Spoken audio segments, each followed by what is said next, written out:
Lazy I, చూపు ఎప్పటికీ రాదు, పాసిబిలిటీ లేదు, ఇలాంటి మాటలు చాలాసార్లు విన్నారా ఎప్పుడైనా?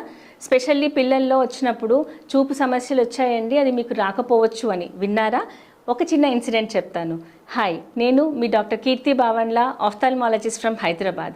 ఒకసారి ఒక పేషెంట్ వచ్చారు. పాప ఏజ్ ఆల్మోస్ట్ 7 to 8 years మధ్యలో ఉందండి. పాపకి కంటికి చిన్న దెబ్బ తగిలింది ఇంతకుముందు, దానివల్ల ఒక మచ్చ పడింది. మరీ సెంటర్లో కాకుండా కొంచెం పక్కకి, ప్యూపిలరీ ఏరియా అంటాం మా భాషలో, దానికి కొంచెం పక్కగా మచ్చపడింది.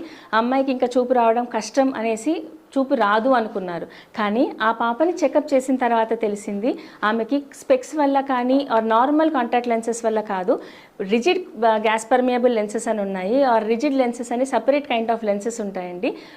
పేరెంట్కి మేము చాలా కౌన్సిల్ చేయాల్సి వచ్చింది. ఈ అద్దాలు ఆర్ ఈ కాంటాక్ట్ లెన్స్ పెట్టడం వల్ల పాపకి చూపు వచ్చే అవకాశం ఉంది అని. సో ఆ పాపకి కాంటాక్ట్ లెన్స్ వాళ్ళ ఫాదర్ బాగా కౌన్సిల్ అయ్యి అంటే అర్థం చేసుకొని పెట్టారు. 8 years నుంచి ఆల్మోస్ట్ 2 years వరకు, 10 years వరకు ఆ పాపకి రోజు మార్నింగ్ నుంచి సాయంత్రం వరకు ఆ కాంటాక్ట్ లెన్స్ పెట్టడము.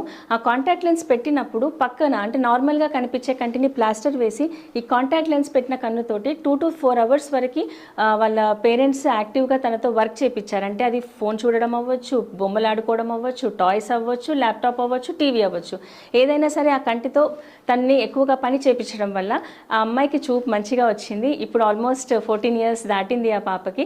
అద్దాలు నార్మల్ స్పెక్స్ తోటే ఇప్పుడు చూడగలుగుతుంది. కాబట్టి లేజీ ఐ అనేది కొన్ని సమయాలలో కొన్ని కరెక్ట్ టైంలో చూసుకున్నట్టయితే దానికి ట్రీట్మెంట్ ఉండే అవకాశం ఉంది.